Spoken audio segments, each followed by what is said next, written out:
मेरी अपनी भी एक रेसिपी है। ये जो ड्रमस्टिक है मोरिंगा, ये न्यूट्रिशन की दृष्टि से बहुत महत्वपूर्ण है, ऐसा मैं सुनता रहा हूं।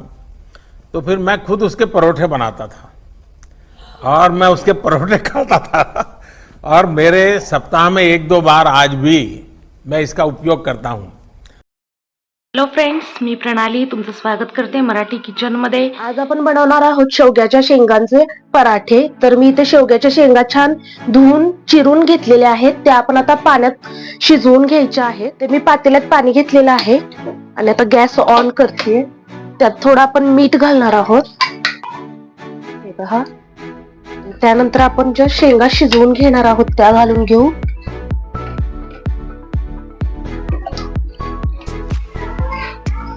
ह्या शेंगा आपल्याला 15 ते 20 मिनिटं शिजवून घ्यायच्या आहेत। याच्यावरती आता झाकण ठेवणार आहे आणि आता आपण 15 ते 20 मिनिटं या शेंगा शिजवून घेऊ। पहा, इथे आपल्या शेवग्याच्या शेंगा शिजलेल्या आहेत। आता इथे 15-20 मिनिटं झालेले आहेत। मी गॅस बंद करते। आता ह्या शेवग्याच्या शेंगा आपल्याला थंड होऊन द्यायच्या आहेत। आपल्या शेवग्याच्या शेंगा थंड होत आहेत, तोपर्यंत मी इथे 2-4 कळ्या लसूण घेतलेला आहे, त्यासोबत मिरची आणि थोडीशी कोथिंबीर मिक्सर मध्ये बारीक करून घेणार आहोत। मी थोडीशीच कोथिंबीर घेत आहे, नंतर आपण ही कोथिंबीर पिठामध्ये मिक्स करणार आहोत। पहा, इथे आपल्या शेवग्याच्या शेंगा थंड झालेल्या आहेत। आता आपण याचा गाभा काढून घेणार आहोत।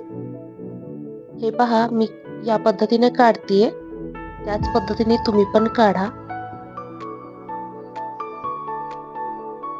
या पद्धतीने आपल्याला गाभा सर्व शेंगांचा काढून घ्यायचा आहे।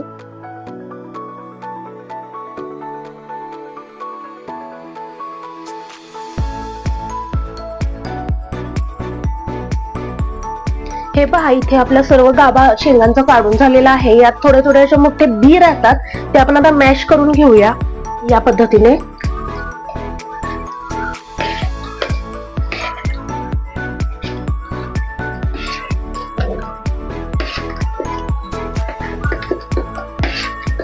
हे पहा, किती मॅश होत आहेत बी।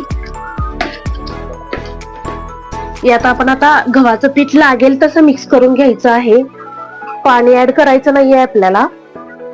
इथे एक वाटी गव्हाचं पीठ मिक्स केलेलं आहे। त्यानंतर आपण यात घालणार आहोत ओवा, थोडासा असं चुरून घालायचा आहे, म्हणजे या ओव्याचा वास छान येतो। त्यानंतर आपण जी पेस्ट करून घेतलेली आहे मिरचीची, लसणाची, ती घालून घेऊया।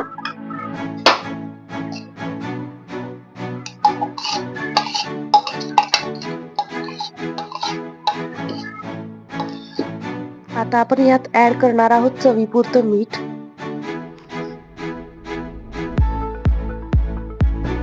कोथिंबीर ऍड करून घेऊ आणि हे मिक्स करत करत आपण मळून घ्यायचं आहे। हे घट्टसर पीठ आपल्याला मळून घ्यायचं आहे। जी लहान मुले शेवग्याच्या शेंगा खात नाहीत त्यांच्यासाठी हा स्पेशल पदार्थ आहे। या पद्धतीने आपण त्यांना करून देऊ शकतो। यात शेवग्याच्या शेंगांमध्ये भरपूर असं कॅल्शियम असतं।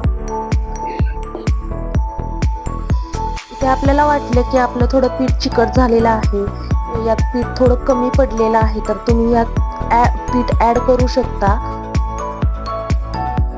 हे पहा, मी या पद्धतीने आता ऍड करणार आहे थोडं पीठ आणि आता याचा छान असा गोळा मळून घ्यायचा आहे परत।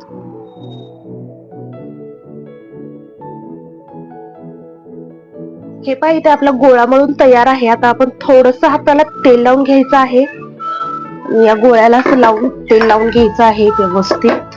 हे पहा, या पद्धतीने। आणि जर असं तुम्हाला वाटलं की जर आपलं पीठच जास्त झालेलं आहे, तर जे आपण शेंगा उकळून घेतलेलं पाणी आहे ते फेकून द्यायचं नाहीये, लागलंच तर आपण ते पाणी यात ऍड करायचं आहे। हे पहा, इथे आपलं पीठ मळून झालेलं आहे। आता आपण याचे गोळे बनवून घेऊ। हे पहा, इथे आपले गोळे आता तयार आहेत, हे आपण लाटून घेऊया। इथे मी गव्हाच्या पिठाचा वापर करत आहे। इथे आपला तवा देखील गरम होत आहे, तोपर्यंत आपण हे गोळे लाटून घेऊया। आपल्याला हे गोळे एकसारखे लाटायचे आहे। थोडा पराठा जाडसर असतो, त्या पद्धतीने आपल्याला थोडंसं असं जाडसर लाटायचं आहे। हे पहा, मी या पद्धतीने लाटून घेत आहे।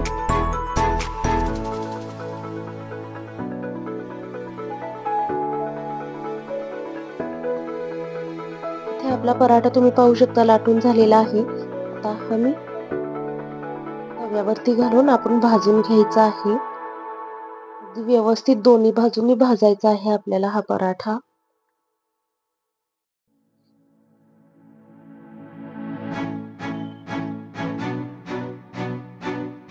पहा मी आता पलटून घेतलेला आहे हा पराठा. आता याच्यावरती आपण तेल लावून घेऊ. तुम्ही तूपही लावू शकता किंवा बटरही लावू शकता याच्यावरती. मी तेल लावते. तर आपण पलटून घेऊ. याही बाजूने आपण तेल लावून घ्यायचं आहे. हे पहा खूप मस्त होतो हा पराठा. दोन्ही बाजूनी छान असा आपल्याला भाजून घ्यायचा आहे. हा इथे आपला पराठा आता तयार आहे. हा पराठा तुम्ही दह्यासोबत लोणच्यासोबत खाऊ शकता. खूप छान लागतो हा पराठा. नक्की ट्राय करा. जर ही रेसिपी माझी तुम्हाला आवडली असेल तर माझ्या मराठी किचन चॅनलला लाईक करा, शेअर करा आणि सबस्क्राईब करा. थँक्यू.